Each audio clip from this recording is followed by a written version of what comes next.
I've heard a lot of questions in my day, and that one might take the cake.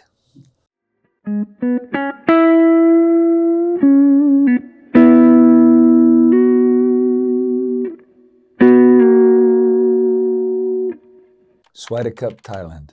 Hello, everybody. I'm Paul Reed Smith.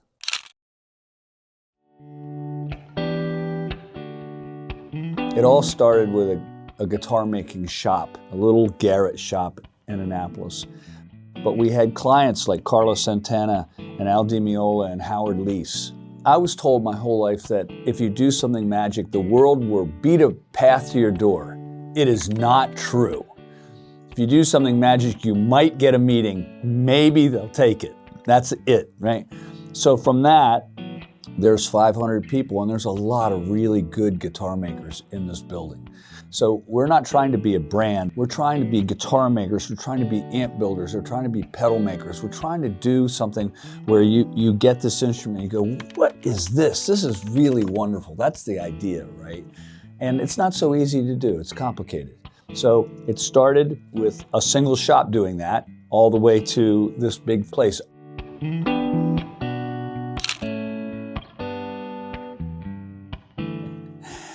There is a myth, that's a good word actually, on the internet that the only thing that matters is the pickups. If you have a rubber nut and a rubber bridge with that same pickup, according to the internet, it would sound the same, but it doesn't. That's like saying dead strings don't make a difference. That high end that's in the string, and you put dirt all over it, and it goes boop, boop, boop. The pickup doesn't hear that, it's only the pickup. I don't buy it. The guitar is the voice, and this is the microphone. So I've had so many experiences that prove to me that it's true. Every rock star knows the first thing they do is listen to the guitar without the amp to see if they like it. They know it's true, but they're not going to argue with the myth.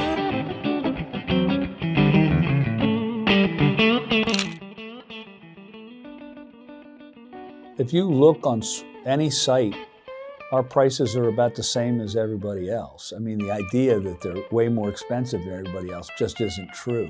If you look at Gibson Custom Shop or Fender Custom Shop, or you look at, it's all in the same range. What we don't do yet is a $200 guitar.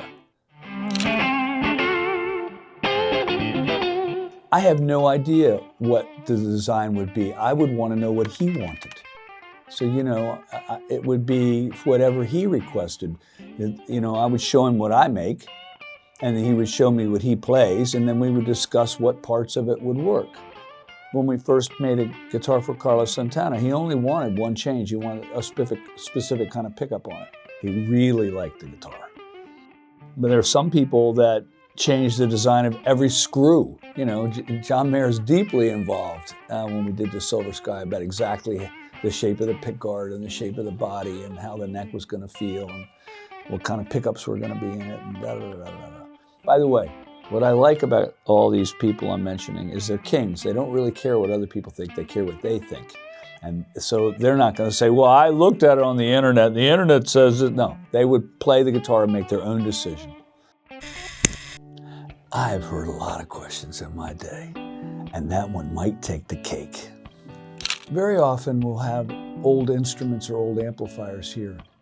And whatever the maker thought or believed is, even though they're not alive, is still in that instrument. There's a Dumble amplifier upstairs, a real one. And we opened it up and you can hear, if you understand what he did, you can hear him think. The understanding of the maker.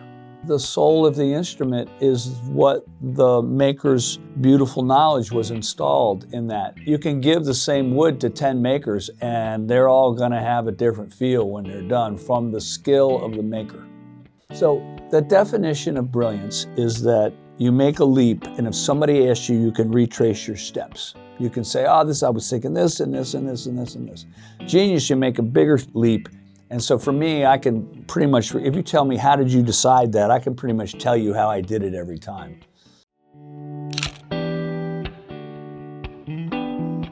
PRSs could be made here in America, they could be made in Thailand, they could be made in Vietnam, they could be made anywhere. It's not where, it's who and how. If we do our job, We put the guitar in the case and we said, go do your job, case, and it's shipped to Thailand. The guitar is trying to do its job and reflect what's going on in this building. And the fact that you're telling me that there's a love for our products in your country, I appreciate. And it's a reflection of their openness and their intelligence and our trying to do a good job and send stuff that would be used for tools to make music.